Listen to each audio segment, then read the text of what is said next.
जलन है कि एक अति पिछड़ा का बेटा, एक गरीब व्यक्ति, एक प्रधानमंत्री जो आज भी कहता है कि मैं 7 RC में एक अटैची लेके आया हूं और एक अटैची लेके जाऊंगा, उससे ज्यादा हमको कुछ यहां से ले जाने की जरूरत नहीं है। उनसे नफरत है, घृणा है। इस वजह से उनके उद्घाटन कोई लोग बहिष्कार कर रहे हैं। देश के यदि प्रधानमंत्री चुनना हो तो नरेंद्र भाई मोदी से आज अच्छा कोई नहीं है, और 29 तक नरेंद्र भाई मोदी को रखेंगे। 29 के बाद जो धोती वाला बाबा है उसको प्रधानमंत्री बनाएंगे, कोई विषय ही नहीं है। मोदी के बाद कौन बनेंगे? वही जो काढ़ा पिलाएंगे, धोती वाले बाबा, योगी बाबा। हाँ बिल्कुल। कि जैसे ही सरकार बनती है कांग्रेस के, और वहां नारा क्या लगता है? पाकिस्तान। अब समझ लीजिए कि यदि हिंदुस्तान में दूसरे राष्ट्र के बारे में बोला जाए तो कितना दुर्भाग्यपूर्ण स्थिति लोग लगाते हैं पाकिस्तान जिंदाबाद के नारे? कांग्रेस के सपोर्टर लोग। उनको राष्ट्रपति तो हम ही लोग बनाए थे ना, वो तो बहिष्कार कर रहे थे, वो तो दूसरा को उम्मीदवार बनाए थे। उनको राष्ट्रपति तो हम लोग बनाए ना। तो यदि उनके प्रति मेरा सम्मान नहीं रहता था क्यों राष्ट्रपति बनाते? आप उद्घाटन में नहीं जा रहे हैं, ठीक है, मत जाइए। बिहार संसद भवन चलेगा तो उसमें भी नहीं जाइएगा। कहाँ के संसद भवन में? हाँ, कहाँ पर? उसका भी बहिष्कार कीजिएगा, कीजिए। कौन माना कर रहा है लोकतंत्र में? सावरकर जी क्या थे? वो स्वतंत्रता सेनानी थे। उन्होंने भी जेल में जाके जेल काटा है, भारत के लिए लड़ाई लड़ा है। और जो हिंदुत्व की बात तो करेंगे ही। हम यदि हिंदुस्तान में है, यदि हिंदुत्व की बात ना करें तो ये गलत होगा। पहले भी एनेक्सी वहां बना था तो उसमें इंदिरा गांधी ने ही उद्घाटन किया था, कहाँ राष्ट्रपति आके किए थे। अब ये प्रधानमंत्री का विषय है। नमस्कार, मेरा नाम शुभम कृष्णा है। देखिए, 28 जून को नए संसद भवन का उद्घाटन होने वाला है, प्रधानमंत्री नरेंद्र मोदी द्वारा होने वाले। इसी संदर्भ में हमारे साथ बात करने के लिए मौजूद है पूर्व विधायक चित्तरंजन शर्मा। सर, बहुत स्वागत है। जी धन्यवाद। किस प्रकार देख रहे हैं इस पूरे प्रकरण को? देखिए, इसमें राजनीति किया जा रहा है, ये कोई बड़ा विषय ही नहीं है। पहले भी ऐसे बिल्डिंग का उद्घाटन हुआ है और जो प्रधानमंत्री रहते हैं वही किए हैं। पहले भी एनेक्सी वहां बना था तो उसमें इंदिरा गांधी ने ही उद्घाटन किया था, कहाँ राष्ट्रपति आके किए थे। अब ये प्रधानमंत्री का विषय है। जिनको ये पता नहीं है कि संसदीय लोकतंत्र में संसद का जो सर्वोच्च होता है वो सदन का नेता होता है। विधायिका का अधिकार बनता है राष्ट्रपति का। अब यहाँ देखिए, विधानमंडल में बिहार में ही बिल्डिंग बनी है।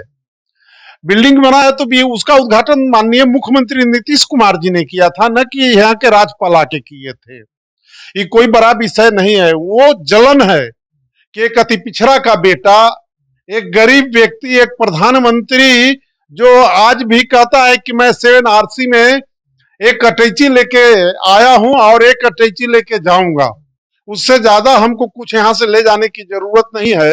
उनसे नफरत है, घृणा है।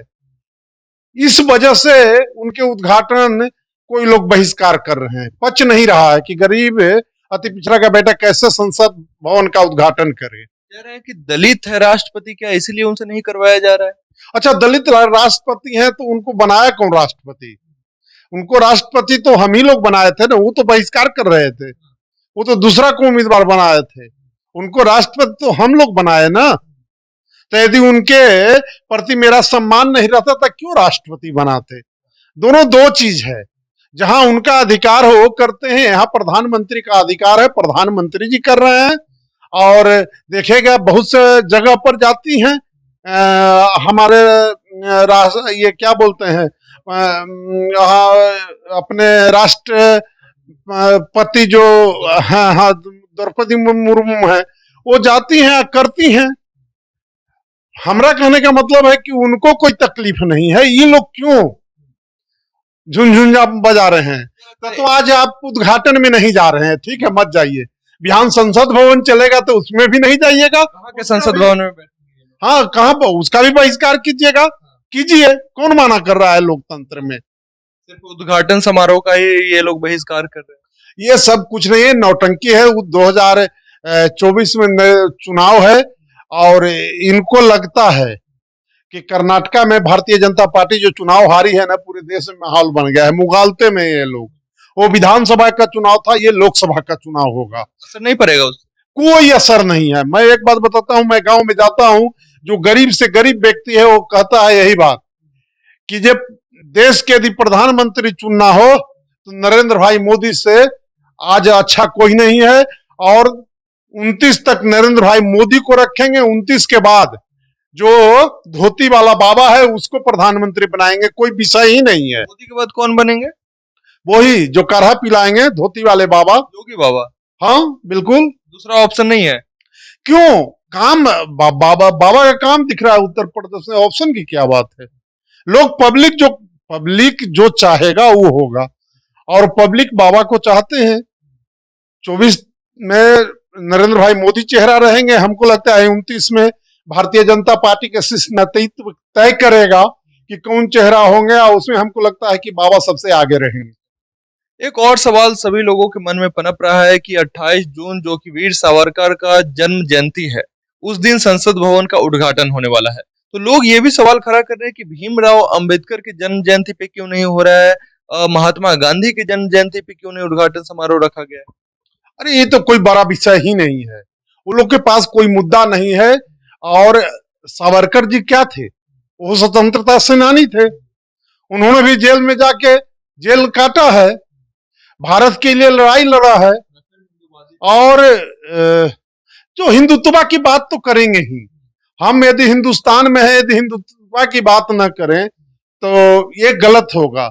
अच्छा, बागेश्वर बाबा के बारे में यहाँ बड़ा चर्चा हुई थी कि विरोध हो रहा था। बेचारे आए तो उन्होंने क्या गलत बोला? कुछ नहीं गलत बोला है।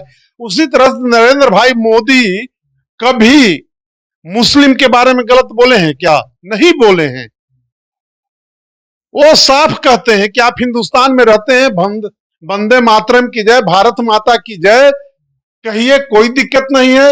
लेकिन यदि हिंदुस्तान में रहकर, जैसे ही कर्नाटका में सरकार बनी, आप देखे होंगे कि जैसे ही सरकार बनती है कांग्रेस के, और वहां नारा क्या लगता है? पाकिस्तान।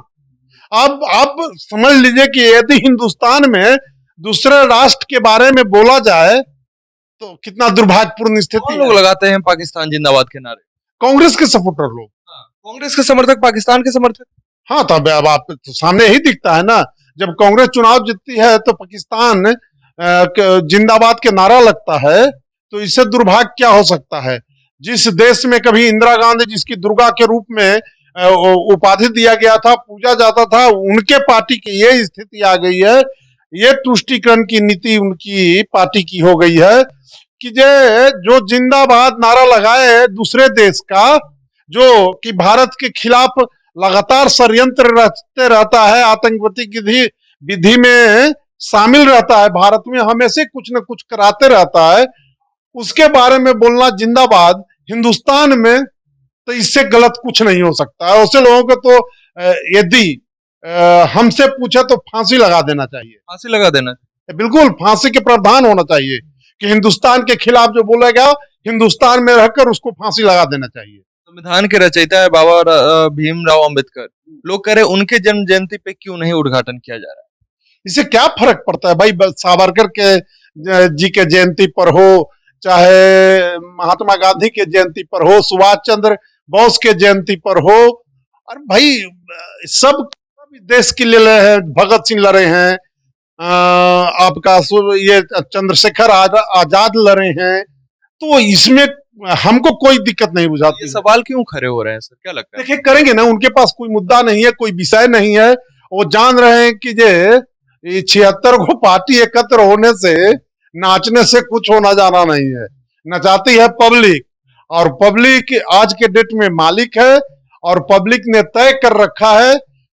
मैं आपको बता देता हूं, यदि पब्लिक तय कर लेता है, किसी का नहीं चलता है। कर्नाटका में पब्लिक ने तय किया था तो भारतीय जनता पार्टी की हार हुई। भारतीय जनता पार्टी के पक्ष में आज यदि पब्लिक है लोकसभा में, उसको कौन टाल सकता है? आप कुछ उठा लीजिए मुद्दा, कुछ फर्क पड़ने वाला नहीं है। भारतीय जनता पार्टी की सरकार बनेगी, और मजबूत सरकार बनेगी, और फिर 5 साल हम लोग काम करेंगे, और मन से करेंगे काम, हमारी पार्टी काम करेगी। धन्यवाद। इन तमाम मुद्दों पे आप क्या कुछ सोचते हैं, कमेंट में अपनी प्रतिक्रिया जरूर रखें। धन्यवाद।